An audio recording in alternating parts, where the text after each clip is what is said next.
And going into that is we look at the cost of living right now, because that's another factor that influences people's decision to move as well, right? The cost of living has skyrocketed uh, to the point where for people with average incomes, I've heard you argue with the current government in the House about this.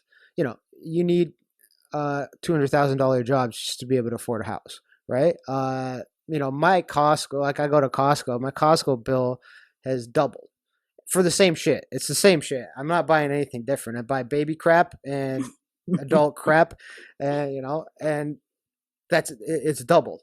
Now I'm in a position where, fortunately, even though I see the differences on my bill, I can afford to deal with that. Whereas many Canadians can't. Many young people can't. What in the heck are they even doing to fix it? And what is like the conservative government trying to do to help it? Because it seems like nobody gives a shit at this point. Excuse my language. It seems like Yeah, look, I could understand why you think that, because we've lost control of spending, and you know do not make any mistake about it. The inflation and the inflationary pressures and the rising cost of everything is due entirely to a government that has spent beyond their means, yeah, to a carbon tax that is ideological, to gas taxes that they're laughing about. They want this to happen. They yeah, want you to stop driving your car. So I don't know why they don't own it. I don't know why they pretend to care about it.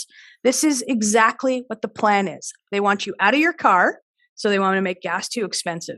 I think the price of a home has doubled under their tenure. You know what's gotten cheaper under the liberal government in the last 7 years? There's only one thing. pot. It's the cost of money. I was gonna say That's weed. the only that's Yeah, the only thing. I have no idea how much weed costs, but I'm yeah. I'm sure there's inflation on that. Oh, But the cost of actual cash has yeah. gone down, and when you print more of it, you devalue it, Devalued and everything.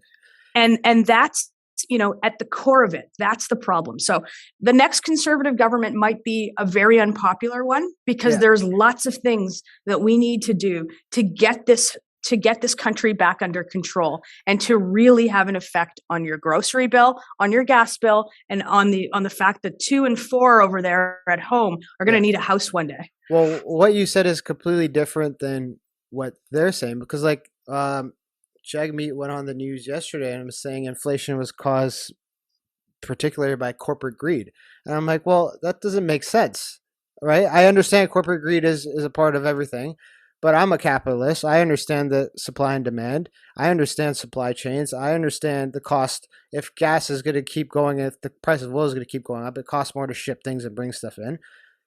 They're spending more, so they have to charge more. It's simple economics, right? For sure, it's a trickle Um, down, and we've so talked to everybody, and they say the cost goes down to the consumer. There's yeah, so no so for him to use that.